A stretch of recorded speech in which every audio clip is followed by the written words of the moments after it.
미국 실버뉴스는 라이프트리 CBD 오일이 함께합니다. LA 북부 캐스테이크 레이크 근처에서 발생한 휴지 산불은 폭발적으로 확산하며 10,000에이커 이상이 전소된 것으로 나타났습니다. 인근 지역에선 강제 대피령이 내려지며 주민 수만 명이 대피했습니다. 소방 당국은 현재까지 진화율은 14%라고 밝혔습니다. 휴지 산불로 인해 주민 3만 1,000명 이상의 대피령이 내려졌고 2만 3천여 명에게는 대피 경보가 발령됐습니다. 캐스테이크에 있는 한 구치소에도 대피령이 떨어져 476명, 수감자들이 다른 시설로 이동했다고 로버트 루나 LA 카운티 셰리프 국장은 밝혔습니다.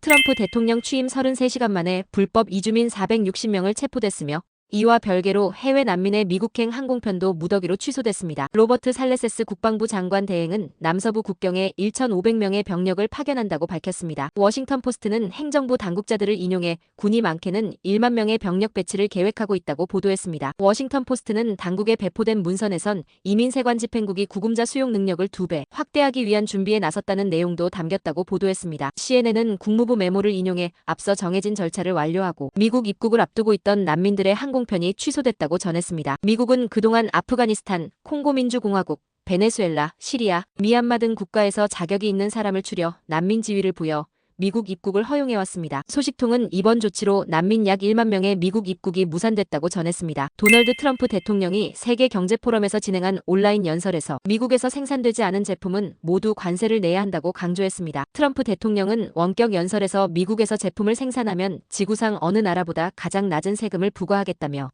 하지만 미국에서 제품을 생산하지 않는다면 관세를 내야 한다고 말했습니다. 또 트럼프 대통령은 유가가 낮아지면 우크라이나 전쟁이 즉시 종식될 것이라고 주장했습니다. 트럼프 대통령은 블라디미르 푸틴 러시아 대통령과 대화할 뜻을 재차 드러내며 우크라이나 전쟁을 끝낼 수 있기를 정말로 바란다. 우리는 정말로 그 전쟁을 멈춰야 한다고 목소리를 높였습니다. 트럼프 대통령이 연방준비제도의 즉시 기준금리 인하를 요구하겠다는 뜻을 밝혔습니다. 다음 주 패드의 기준금리 결정을 불과 일주일 앞두고 트럼프 대통령이 공개적으로 금리 인하 압박에 나섰습니다. 트럼프 대통령은 세계경제포럼 화상연설에서 즉각적인 금리 하락을 요구할 것이라며 전 세계적으로 금리가 내려야 하며 금리는 우리를 따라야 한다고 말했습니다. 트럼프 대통령은 대선 후보 시절부터 연방준비제도의 고금리 정책을 비판하고 대선에서 승리하면 제롬 파월 패드 의장을 해고하겠다고 공언해왔습니다. 트럼프 대통령이 다음 주 연방공개시장회에 전해 즉각적인 금리 인하를 요구하면서 통화정책을 담당하는 연방준비제도의 독립성 침해 논란이 가열될 전망입니다. 도널드 트럼프 대통령이 미국 남부와 멕시코 사이에 있는 수역의 명칭을 기존 멕시코만에서 아메리칸만으로 변경할 것을 지시하면서 명칭 표기를 놓고 미국 내에서 혼란이 계속되고 있습니다. 트럼프 대통령은 취임일 행정명령을 통해 멕시코만을 아메리칸만으로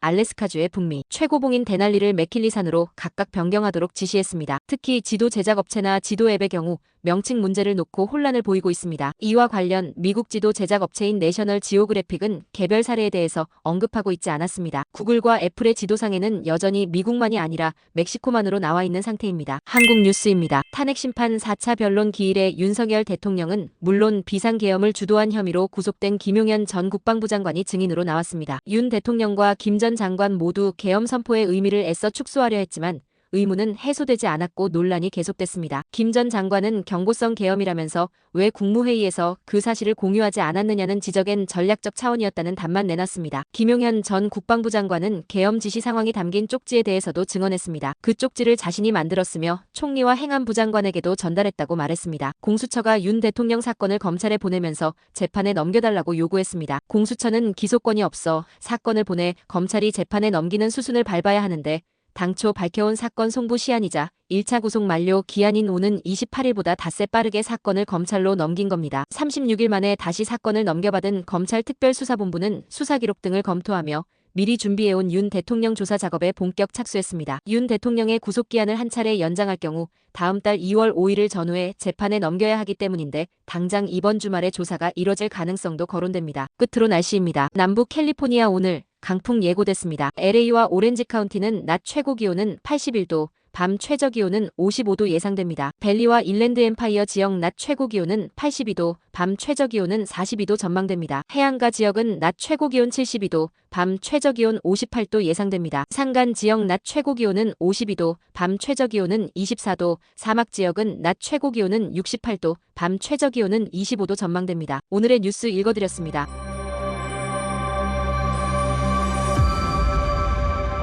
고맙습니다.